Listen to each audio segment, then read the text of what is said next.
أعوذ بالله من الشيطان اللعين الرجيم بسم الله الرحمن الرحيم الحمد لله رب العالمين الصلاة والسلام على أشرف الأنبياء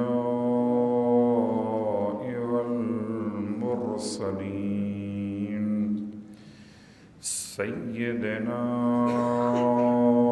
أبي القاسم محمد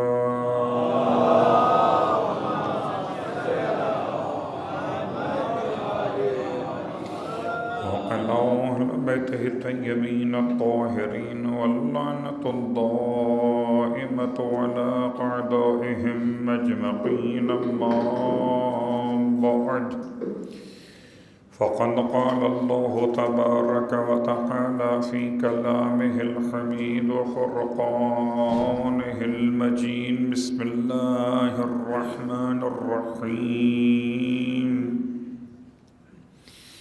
لإيلاف قريش إيلافهم رحلة الشتاء والصيف فليعبدوا رب هذا البيت الذي أطعمهم من جوع وآمنهم من خوف صلوات پڑھ لیں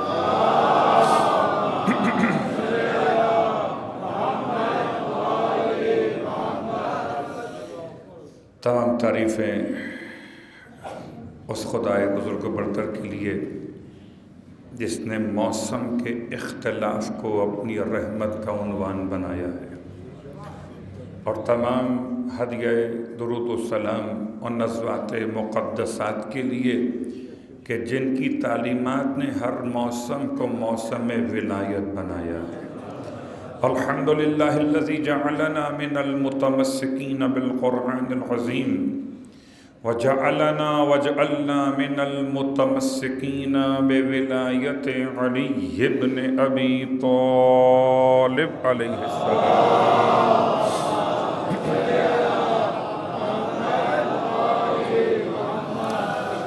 وجعلنا وإياكم إن شاء الله من الطالبين بالثأر الحسين مع وليه الإمام المهدي من آل محمد عليهم السلام۔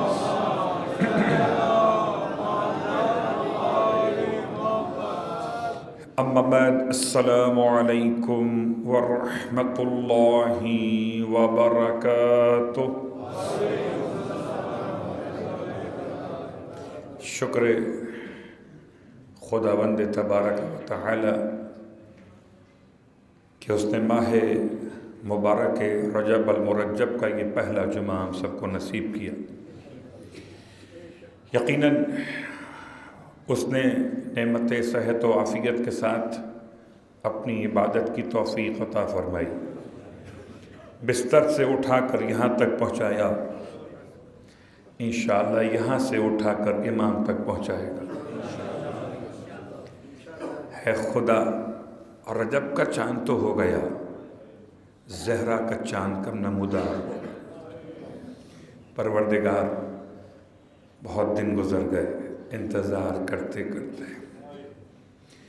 یہ آنکھیں سب کو دیکھتی ہیں، لیکن اے فرزند زہرا، آپ کے چہرے کی زیارت سے اب تک محروم۔ یہ کان ساری آوازوں کو سنتے ہیں، لیکن اے حجت خدا، آپ کی آواز کو نہ ہی سرگوشیوں میں اور نہ ہی بلند آواز میں سن پائے۔ اے خدا، اب ہماری رجب کی یہ دعا قبول فرما کہ خدایا اسی مبارک مہینے میں ہم غلاموں کو اپنے مولا کا دیدار عطا فرما۔ چہرہ امام علیہ السلام کی زیارت کو ہماری آنکھوں کا سرما قرار دے، قلب امام زمان کو ہم سے راضی و خوشنود فرما دے۔ پروردگار ہمیں اپنی جان، اپنی اولاد، اپنے اہل اور عیال، اپنے سارے اموال کو امام علیہ السلام کے قدموں پر قربان کرنے کی توفیق عطا فرمائے۔ صلوات پڑھ لیں محمد و آل محمد۔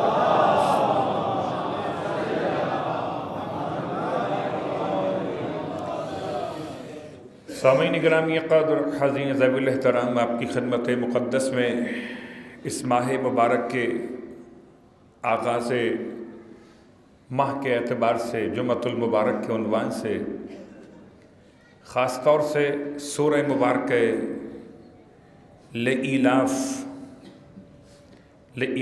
قریش کی تلاوت کا شرف حاصل کیا گیا۔ یہ سورہ بہت عظیم ہے۔ اس سورہ کی عظمت سرکار ختم یہ مرتبہ صلی اللہ علیہ وسلم ارشاد فرماتے ہیں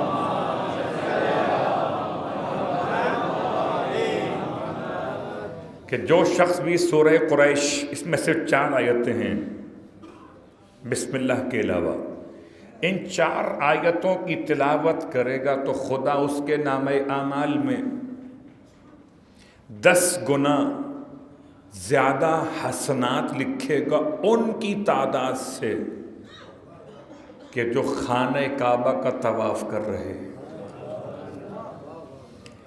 شاید آپ تک یہ نیوز پہنچی ہو کہ اس مرتبہ اب تک یہ 7واں مہینہ ہے ہجری کیلنڈر کے اعتبار سے، اور 7ویں مہینے تک 10 کروڑ افراد نے خانہ کعبہ کی زیارت کے شرف کو حاصل کیا ہے۔ میں چاہتا ہوں یہ 10 کروڑ کے اعتبار سے پلس 10 کر دیجئے تو آپ کے نامہ اعمال میں ثواب لکھا جائے۔ سورہ لإیلاف قریش پڑھنے والوں کے لیے، 4 آیتیں پڑھنے والوں کے لیے اللہ کے حبیب کا فرمان کہ جتنے افراد خانہ کعبہ کا طواف کر رہے ہیں ان کی تعداد سے 10 گنا زیادہ حسنات ہیں جو لکھے جائیں گے، اور جو خدا کے گھر میں اعتکاف کرتے ہیں ان اعتکاف کرنے والوں کے بھی 10 گنا زیادہ تعداد میں نیکیاں لکھی جائیں گی یہ سورہ قریش کی تلاوت کریں۔ اس کے ساتھ ساتھ امام جعفر صادق علیہ السلام کا فرمان سن لیں۔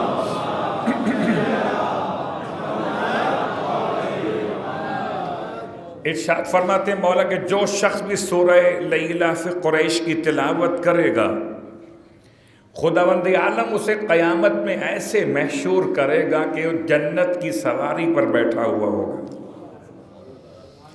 باقی پبلک پیدل چلے گی اور سورہ قریش کا قاری سواری جنت پہ چلے گا، یہاں تک کہ وہ سواری جنت اسے لے کر جنت کے دسترخوان نور تک پہنچائے گی۔ اللہ اکبر۔ امام کے الفاظ ہیں گھر تک نہیں، دسترخوان تک پہنچائے گی۔ قبر سے اٹھائے گی سواری، پک اینڈ ڈراپ کیسا ہے؟ اللہ اکبر۔ پک یہاں سے، ڈراپ وہاں پر ہے۔ سورہ قریش کی تلاوت کی برکتیں۔ پھر ایک اور روایت سرکار ختم یہ مرتبہ صلی اللہ علیہ وسلم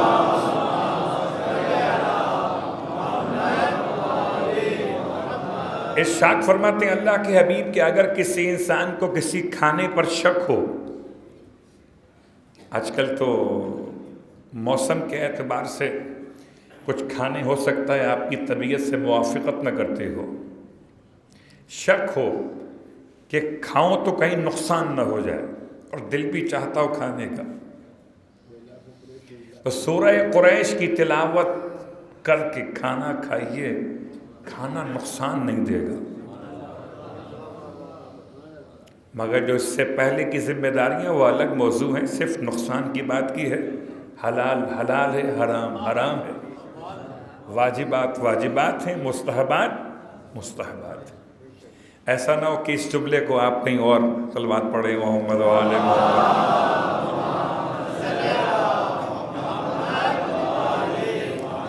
اور آپ سے مراد آپ نہیں ہیں، کوئی سننے والا ہے جہاں تک آواز جا رہی ہے۔ سورہ قریش پاک اور پاکیزہ غذاؤں پر اس وقت پڑھیے جبکہ آپ کو یہ خوف ہو کہ یہ مجھے نقصان نہ دے دے۔ تو اللہ کے حبیب کا وعدہ ہے کہ آپ پڑھ کر کھائیے تو نقصان سے محفوظ رہیے گا۔ پھر اگر اس سورہ کو تلاوت کریں اور پانی پر دم کر دیں، آج کل بہت بڑا مسئلہ ہے کہ ناقص غذاؤں کے اعتبار سے، کمزور غذاؤں کے اعتبار سے انسان کی بیماریاں، خاص دل کی بیماریاں، پتہ نہیں چلتا، ڈائگنوز نہیں ہو پاتا کہ مسئلہ دل کا ہے، دل میں کیا مسئلہ ہوا ہے۔ تو اگر کوئی انسان سورہ قریش کی تلاوت کرے پانی پر دم کر کے کسی ایسے مریض پہ چھڑکے جس سے دل کی پرابلم ہو اور سولو نہ ہو رہی ہو، خدا اسے اس مرض سے نجات عطا فرما دیتا ہے۔ سورہ قریش کی 4 آیتوں میں 3 برکتیں میں نے آپ تک پہنچا دیں، 2 رسول خدا کی حدیث سے اور 1 امام جعفر صادق علیہ السلام۔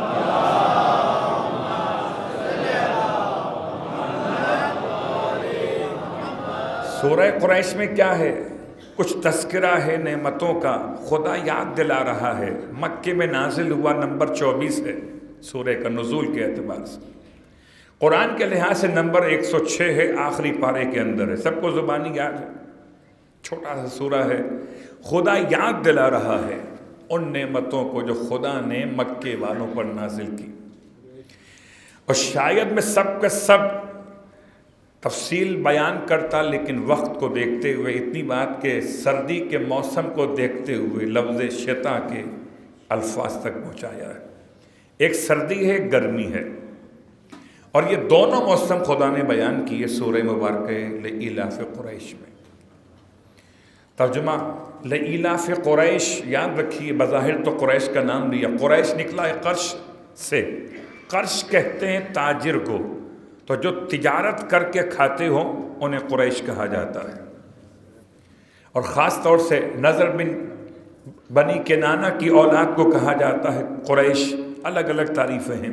لإلاف قریش، قریش کے ایلاف کے لیے خدا نے ان کے دلوں کو نرم کرنے کے لیے، ایلافہم رحلۃ الشتاء والصیف، جبکہ وہ سفر کرتے تھے سردی کا اور گرمی کا، تو خدا نے ان کے لیے آسانیاں پیدا کی۔ یہ سفر کرتے تھے جانب یمن جب سخت سردی پڑتی تھی، اور جب سخت گرمی پڑتی تھی سفر کرتے تھے جانب شام، موسم کے اعتبار سے سردی میں یمن جاتے تھے اور گرمی میں شام جاتے تھے مال تجارت کو لے کر۔ لإلافہم رحلۃ الشتاء والصیف فلیعبدوا رب ھذا البیت، بس اب کسی اور کے مقابلے پر انہیں چاہیے کہ یہ اس گھر کے رب کی عبادت کریں۔ فلیعبدوا رب ھذا البیت الذی اطعمہم من جوع، جس نے انہیں کھانا کھلایا بھوک میں، کھانا کھلایا بھوک میں۔ تو بھوک میں تو انسان کافر ہو سکتا ہے، مگر کھانا کھانے کے بعد کافر ہو جائے یہ بڑی بدبختی ہے۔ اطعمہم من جوع وآمنہم من خوف، اور خدا نے انہیں خوف کے حالت میں امن عطا کر دیا ہے۔ یہ ترجمے کی حد تک تفسیر چھوڑتے ہوئے کہ تاکہ اصل عنوان پر آ سکیں، سردی اور گرمی امام صادق علیہ السلام کی زبان مقدس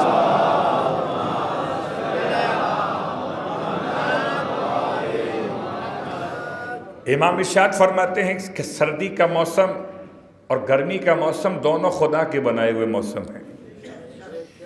سردی کا موسم بھی مومن کے لیے حسین تر ہے کہ راتیں طویل ہیں عبادت کے لیے، اور ارشاد فرماتے ہیں راتوں کی طولانیت کے اعتبار سے امام علی نقی علیہ السلام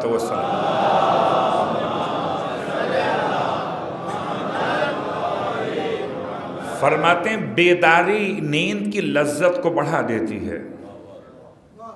بہت غور کیجئے، بیداری نیند کی لذت کو بڑھا دیتی ہے، اور چونکہ راتیں طویل ہیں تو قیام حسین لگتا ہے، اور دن چھوٹے ہیں تو روزے بڑے اچھے لگتے ہیں۔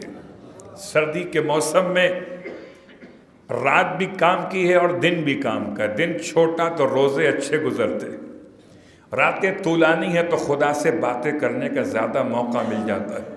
امام فرماتے ہیں اسی عنوان کے تحت میں کہ اگر انسان چاہتا ہو کہ اس کے کھانے میں لذت ہو جائے تو بھوک انسان کے کھانے کی لذت کو بڑھاتی ہے. ایک جملہ کافی ہے, ہم وقت دیکھ کر کھاتے ہیں. امام چاہتے ہیں ہم خواہش کو مد نگار رکھ کر کھائیں. جتنا انسان بھوکا رہے گا اتنا کھانے میں لذت پیدا ہوگی. مولا کیا بتانا چاہتے ہیں؟ بتانا چاہتے ہیں قیام اللیل اور صیام النہار, رات کی عبادت اور دن کا روزہ انسان کے دونوں معاملات کو بہتر کرتا ہے. نیند بھی اچھی ہو جاتی ہے اور خوراک میں بھی مزہ آتا ہے. امام علی نقی علیہ السلام کے 2 جملے تھے.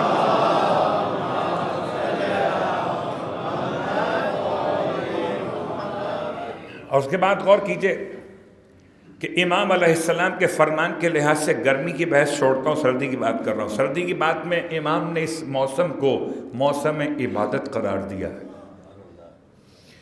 اور ایسا ہے کہ واقعاً سوچئے کہ 6 بج جاتے ہیں صبح کی اذان کے قریب پہنچتے پہنچتے, اتنی طول رات میں, اتنا طول ہے کہ آپ چاہیں تو اطمینان سے سو سکتے. مگر ماہ رجب المرجب میں اس کی یاد میں جو نہیں سویا سوائے بستر رسالت کے, تو جاگنا سیکھ لیجیے. ہو سکتا ہے رجب دوبارہ نہ ملے. تو رجب کی اہمیت, اس سے پہلے ایک جملہ, بہرحال بہت سخت جملہ ہے, اور جو پوچھا گیا مراجع عزام کی خدمت میں, خاص طور سے وہ جو گیس کی شارٹیج کے اعتبار سے بعض لوگ پمپس استعمال کر رہے ہیں کہ کسی طریقے سے سکشن پمپ لگا کر گیس اپنے گھر میں زیادہ لے لی جائے. اس کا مسئلہ کہ شرعاً ایسا لگانا, ایسا کرنا جائز ہے کہ ناجائز ہے؟ جواب یہ ہے, آغا سیستانی کی طرف سے فرماتے ہیں اگر حکومتی قانون کی خلاف ورزی ہو تو اس کا استعمال شرعاً جائز نہیں ہے. اور جہاں تک ہماری معلومات ہیں ادارے کے اعتبار سے, تو ادارے کی طرف سے یہ لیگل ہے, اس کا استعمال قانوناً جائز نہیں ہے. ایسے آگ جلانے کا کیا فائدہ جو وہاں کی آگ کی تیاری کر دے. تو یاد رکھیے وہی استعمال کیجئے جو حلال ہے, تاکہ یہاں کی تکلیف وہاں کی راحت کا باعث بنے. اور جب کبھی پریشان ہو جائیے تو ظالم حکمرانوں سے نجات کے لیے خدا کی بارگاہ میں دست دعا بلند کیجئے. خدا نے تو ہر نعمت پاکستان کو دی ہے, لیکن کیا کیجئے کہ اس نعمت کو آپ تک پہنچانے میں رکاوٹ نظام ہے. خدا کرے نظام ایسا بدلے کہ امام عادل سے محبت کرنے والے نظام کو سنبھالیں. صلوات پڑھیں محمد و آل محمد.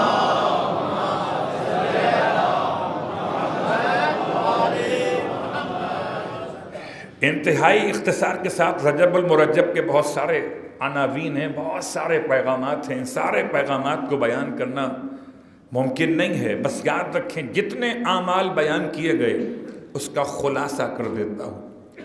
قیامت میں رجب کے اعتبار سے آپ کو پکارا جائے گا, اینا الرجبیون, کہاں ہیں رجب کا اکرام کرنے والے, کہاں ہیں رجب کا احترام کرنے والے. رجب کا اکرام اور احترام کیسے ہوگا؟ کہ رجب کا اکرام اور احترام ہوگا دعاؤں سے, تسبیحات سے, درود کی تلاوت سے, سورہ اخلاص کی تلاوت سے, کلمہ طیبہ کی تلاوت سے, روزے سے. اور جب پوچھا گیا یا رسول اللہ اگر کوئی رجب کا روزہ نہ رکھ سکے تو کیا کرے, تو ارشاد فرمایا وہ ہر ایک روزے کے بدلے روٹی دے. اللہ اکبر. اس سے آپ کہتے ہیں ایک مد طعام اللہ کے حبیب نے روٹی کے لفظ کو استعمال کیا ہے. اگر آپ روزہ نہیں رکھ سکتے ماہ رجب کا تو ہر روزے کے بدلے ویسے ہی فدیہ دیں جیسے ماہ مبارک کے رمضان میں دیتے ہیں. پھر جب سائل نے سوال کیا یا رسول اللہ اگر کوئی اتنا ہی غریب ہو کہ روٹی بھی نہ دے سکے، پھر آپ نے فرمایا پھر وہ تسبیحات کی تلاوت کرے. کتاب مفاتیح الجنان میں تسبیحات موجود ہیں، تفصیل کا وقت نہیں ہے، سارے کے سارے اعمال پہ توجہ دیجئے. لیکن یاد رکھیے ماہ رجب اصلاً ایسا ہے جیسے حرم کے در تک پہنچا دیا. ماہ شعبان ایسے جیسے حرم کے صحن کے اندر پہنچا دیا. ماہ رمضان ایسے جیسے ذریح امام تک پہنچا دیا. پھر شب قدر ایسے جیسے قبر معصوم سے لگا دیا. تو یہ سب تسلسل ہے کہ خدا نے اس ماہ مبارک میں اب ایک تو عنوان گزر چکا لیلۃ الرغائب کا، رغبتوں کی رات تو چلی گئی، ابھی روشن راتیں باقی ہیں. شب 13، شب 14، شب 15 یہ 3 روشن راتیں ہیں اور ان کی وجہ سے روشن دن ہیں. 13، 14 اور 15 تاریخیں ماہ مبارک رجب، ماہ مبارک شعبان، ماہ مبارک رمضان. اور اس کے درمیان امام جعفر صادق علیہ السلام کا جملہ سنیں.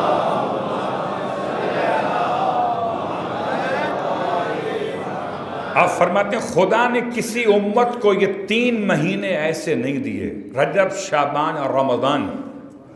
ماہ رمضان 3 مبارک مہینے خدا نے کسی امت کو نہیں دیے، اس امت کو دیے ہیں. اور یہ 3 راتیں خدا نے کسی اور امت پر ایسا کرم نہیں فرمایا جیسا اس امت پہ فرمایا ہے. اور 3 سورے خدا نے ان کو ایسے عطا کیے جو کسی اور کو عطا نہیں کیے. سورہ یاسین، سورہ ملک، سورہ اخلاص. امام فرماتے کمال یہ ہے اب جو ان سب کو جمع کر لے. بولا جمع کیسے کریں؟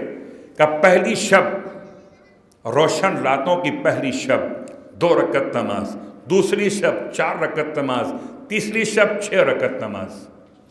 ان 2، 4 اور 6 رکعت نمازوں میں ان 3 سوروں کی تلاوت الحمد کے بعد سورہ یاسین، سورہ ملک، سورہ اخلاص. یہ 2 رکعت، پھر 4 رکعت نیکسٹ ڈے، پھر تھرڈ ڈے 6 رکعت. ماہ رجب، ماہ شعبان اور ماہ مبارک رمضان، ان سب کو حاصل کر لیا جائے. امام فرماتے خداوند عالم پھر انسان کے سارے گناہ بخش دیتا ہے سوائے گناہ شرک باللہ کے. بات تمام ہو گئی. بہت سارے مسائل کو سمیٹتے ہوئے کہ اس ماہ مبارک کے فضائل میں خداوند عالم مجھے اور آپ سب کو جتنا ہو سکے برکتیں حاصل کرنے کی توفیق عطا فرمائے. اور اگر برکتیں حاصل نہ کر سکیں تو کم از کم اس بات سے بچائیں کہ اس ماہ مبارک میں ہم سے کوئی گناہ صادر ہو. ایام میلاد معصومین ہیں، اور بہرحال بعض افراد کو بہت محسوس ہوتا ہے کہ ہم یہ کیوں کہتے ہیں کہ میوزک نہ سنا جائے. جس کو محسوس ہوتا ہے محسوس کرے. ہم تو اپنے جوانوں سے محبت کرتے ہیں، اس لیے بیان کرتے ہیں کہ تاکہ گناہ میں پڑنے کا امکان بھی نہ رہے. اور اس حد تک خوفناک انداز سے اب یہ منقبتیں، اب یہ مولا کی مدحتیں پھر میوزک کے ساتھ استعمال کی جا رہی ہیں. یہ سخت ترین منزل ہے. فیصلہ ہم نے اور آپ نے کرنا ہے. امام کے آنے کے بعد ایسا نہ ہو کہ ہم کہیں یہ کون سا دین لے کر آئے ہیں، اس میں منقبت مثل سوچ کے دکھائی دیتی. سمجھانے کی بات کر رہا ہوں. یاد رکھیے حلال محمد قیامت تک حلال ہے، اور حرام محمد قیامت تک حرام ہے. ایسا دین نہ بدلیے کہ پھر امام کے آنے کے بعد امام سمجھ میں نہ آئیں. اس لیے روش سنت محمد و آل محمد پر رہیے.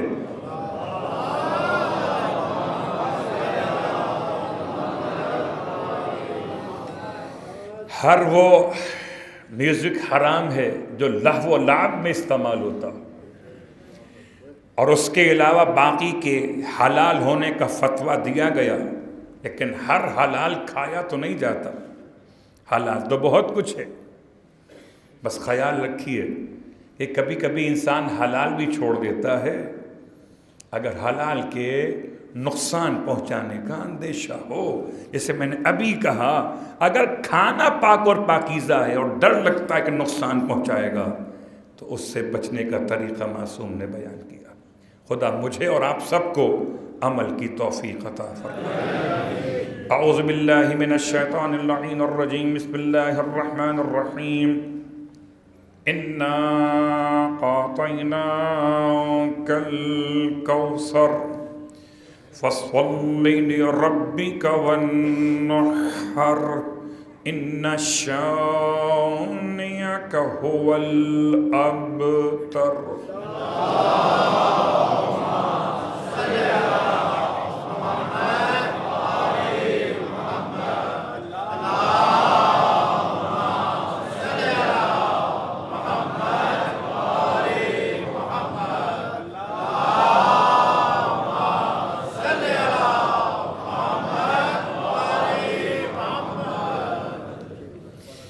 اعوذ باللہ من الشیطان اللعین الرجیم، بسم اللہ الرحمن الرحیم۔ الحمد للہ رب العالمین، والصلاة والسلام علی محمد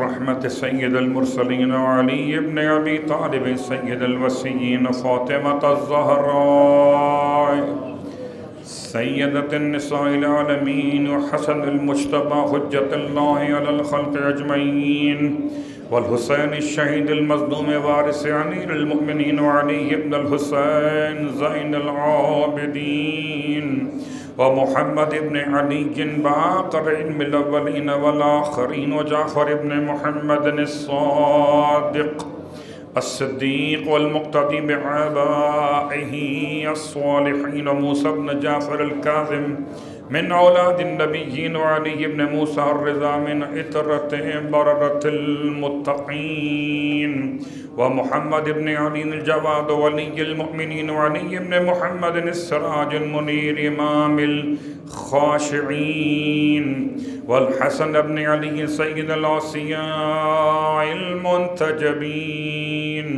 والخلف القائم المہدی المنتظر، الحجت بعد آبائه على خلقك المبدی النبی وارث علم الموضیین، من الوصیین الذی بمقائه بقیت الدنیا بیمنہ رزق الورى بوجودہ ثبتت الارض والسماء، وبه يملأ الله الأرض قسطا وعدلا كما ملئت ظلما وجورا، وأجل لنا اللهم ظهورا إنهم يرونه بعيدا ونراه قريبا برحمتك يا أرحم الراحمين۔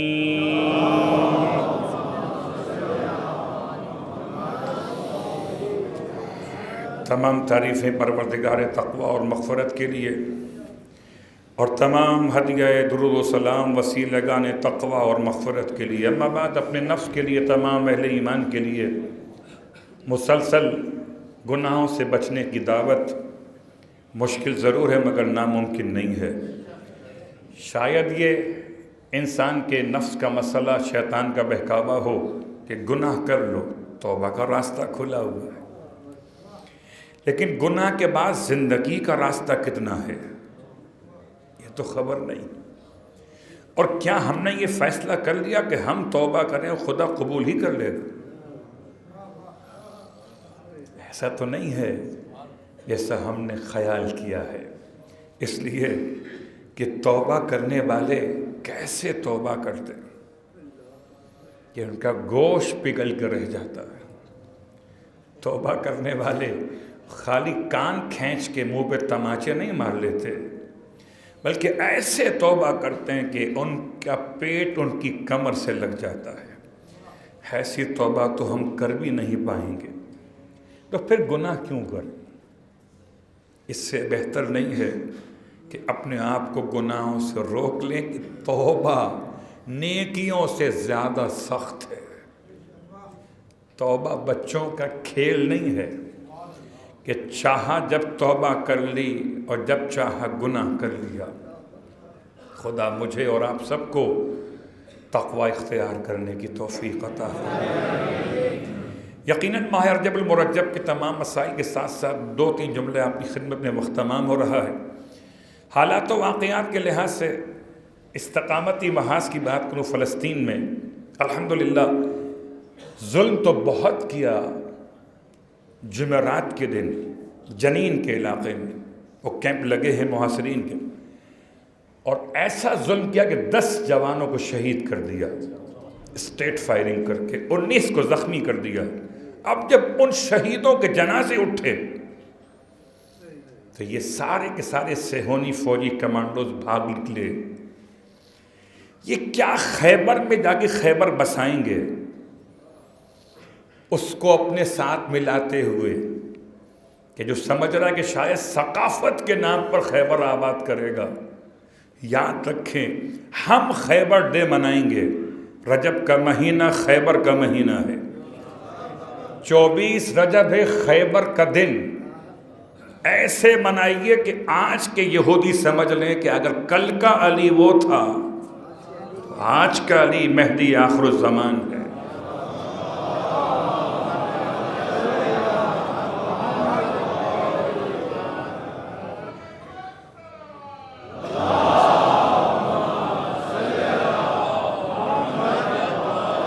دوسرا جملہ قرآن کے بارے میں کیا بات کریں۔ یورپین ممالک میں 2 ممالک میں کوتاہی اور ظلم کیا گیا کہ آزادی اظہار رائے کے نام پر قرآن جلایا گیا۔ حیرت ہے، آزادی اظہار رائے کے نام پر کبھی بائبل جلائی نہیں گئی۔ اس کا مطلب سمجھ لیجئے کہ اسلام کے درد رکھنے والے کبھی ایسا جرم نہیں کرتے۔ پہچان لے زمانہ۔ اور رہبر معظم کا جملہ کافی، فرماتے ہیں یہ قرآن کو جلانا بتا رہا ہے کہ یہ حسد ہے، یہ قرآن کا مقابلہ نہ کرنے کا عنوان ہے۔ قرآن بڑھتا جا رہا ہے، تم جلاتے چلے جاؤ، تمہارے جلانے سے قرآن ختم نہیں ہوگا۔ قرآن کل بھی کامیاب کتاب خدا تھی اور آج بھی کامیاب کتاب خدا ہے۔ تو یہ قرآن کی عظمت کی دلیل ہے کہ نہ کفار مکہ جواب لا سکے۔ ہمت ہے تو جلانے کے بجائے جواب لاؤ نا۔ جو جواب نہ لا سکے وہ کبھی قرآن جلاتے ہیں، کبھی فاطمہ کا گھر جلاتے ہیں۔ جواب نہ لا سکے، سمجھ لیجئے کہ جلانے والا کون ہے۔ قرآن کی عظمت کے لیے بھرپور مذمت تمام عالم اسلام کی، عالم اسلام کے ساتھ اہل ایمان کی، قرآن جلانے والوں کے خلاف۔ جس نے تاریخ میں قرآن جلائے اول سے آج تک، ان سب جلانے والوں پہ خدا کی لعنت، اور جو آج سے قیامت تک جلائیں گے ان پر بھی ان ایڈوانس خدا کی لعنت۔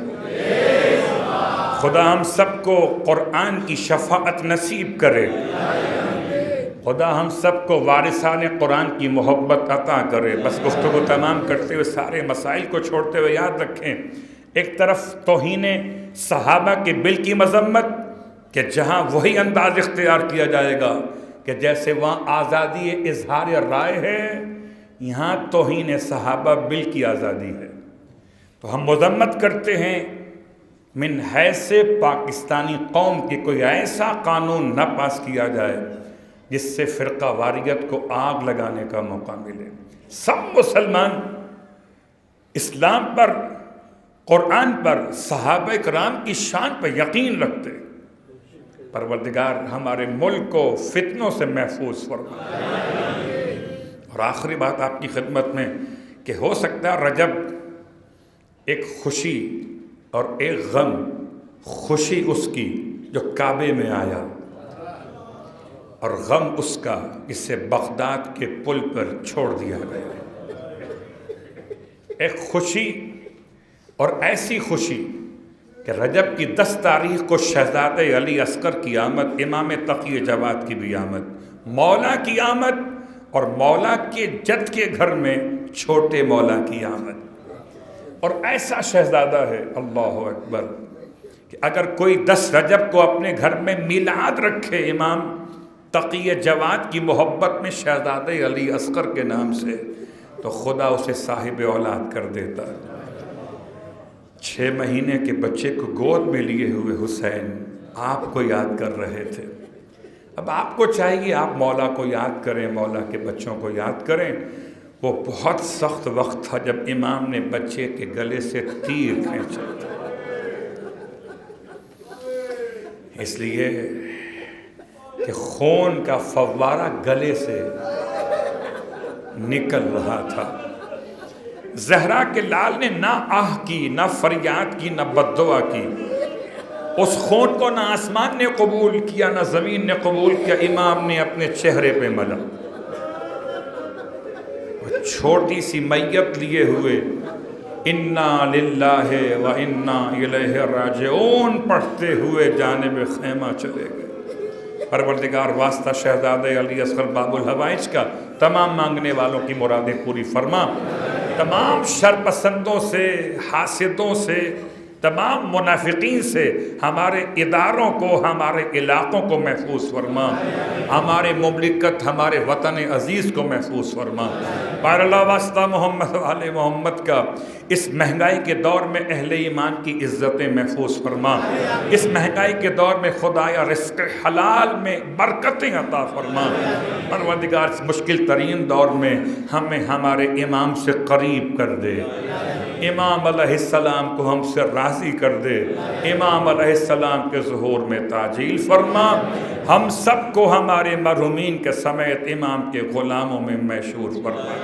ربنا تقبل منا انک انت السمیع العلیم بجاہ محمد وآلہ المعصومین برحمتک یا ارحم الراحمین۔